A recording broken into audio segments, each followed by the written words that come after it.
Welcome to Beating Cancer Daily. Beating stage 4 cancer for 30 years still takes my breath away every time I say it.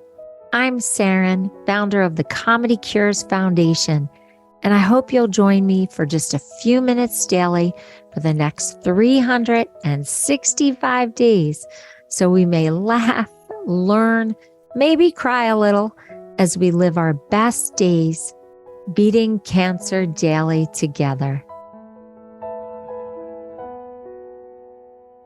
I think we can all agree that cancer throws you into overwhelm mode. And I was talking to a friend who has so much going on right now. And I was trying to explain to her how I went through so many years of cancer, but also had so many dramas around me that I had to sort through, get through, and not get sicker while I was going through cancer treatment. So this is how I described it to her, and I hope it works for you. I said that cancer causes an overwhelm symphony. And the way that I describe that I look at problems, similar to the way that I look at an orchestra.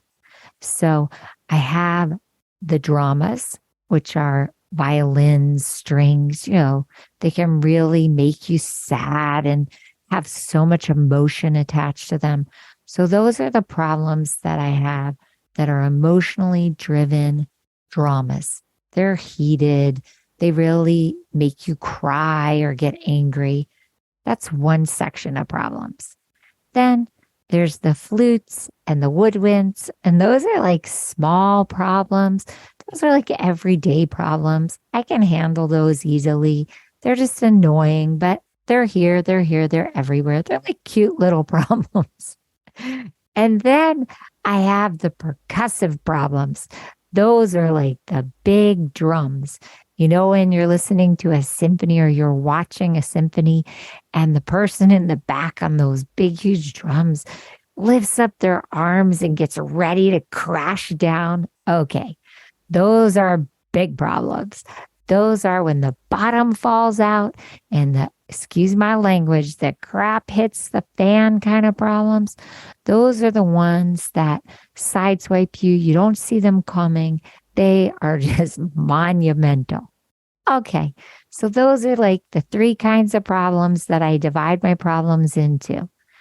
The way I handle it is, first of all, I put a boundary, because when I'm going through a health challenge and problems are coming at me, I have to always keep my eye on the prize. And the prize is not dying from what I'm trying to heal from. So for all those years of cancer treatment, I had a lot of problems that I had before I even was diagnosed with cancer. Hello, it's probably why I had cancer anyway. I had so much stress. Now, where does that stress come from? A lot of those problems had nothing to do with me. They were either family members or close friends or people who had passed away, and I was given their problems to take care of. So it was a lot, including a divorce. Honestly, that was one of the major factors. And you have to be really careful because studies show that there's an onset of cancer after certain life changes. And that can be a divorce, a death, moving. These are very stressful, getting fired. So you have to be on high alert to really manage your stress when these life events happen. Anyway, back to my orchestra.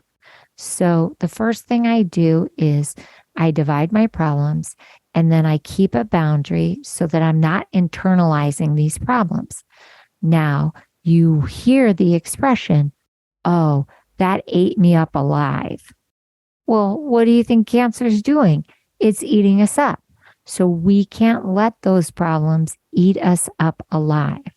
Okay, so how do we handle it? You can either ask friends and family to help you, or you can hire people to help you if you have extra money, or a combination of both.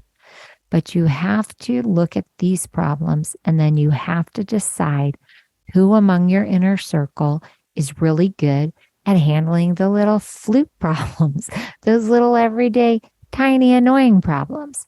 Who's good at dramatic problems? They get your violin and string problems to help you with.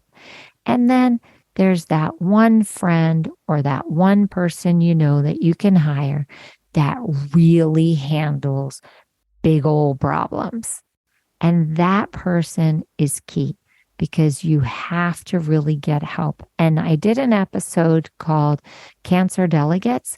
It really should be listened to if you haven't heard it yet and you're dealing with a lot of different issues. Now, cancer delegates can help you with things like driving you to chemo or helping you with food, but they can also be utilized for these problems and dramas. I hope that you can start to think about your to-do list of dramas in a very different way when you put them in this context. I also hope that you will write to me through the comedycures.org website or record to me what strategies you're using to handle your dramas and also how this worked for you. In the meantime, I hope that you listen to a real symphony today that is relaxing and that helps transport you away from these problems. I hope that you remember to have really good boundaries today, not get sucked into other people's dramas or get sucked in by energy vampires, and that you really take a deep breath and start to use this strategy to manage what feels so unmanageable. Have a blessed day, and I'll see you tomorrow. I hope you guys know this, but Beating Cancer Daily is a listener and donor-supported podcast and community.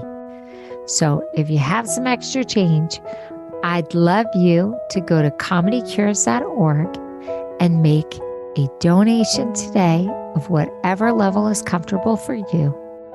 And it will be tax deductible to the extent allowed by law, because Comedy Cures is a nonprofit 501c3 organization founded from my chemo chair, April 1999, and we've been going strong ever since. So please consider making a donation today and help our community and this podcast thrive. Thanks so much. See you tomorrow.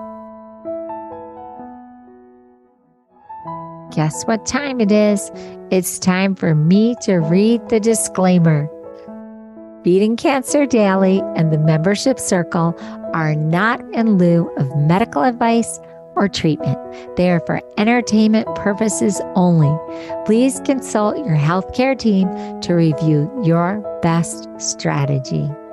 Thanks for listening.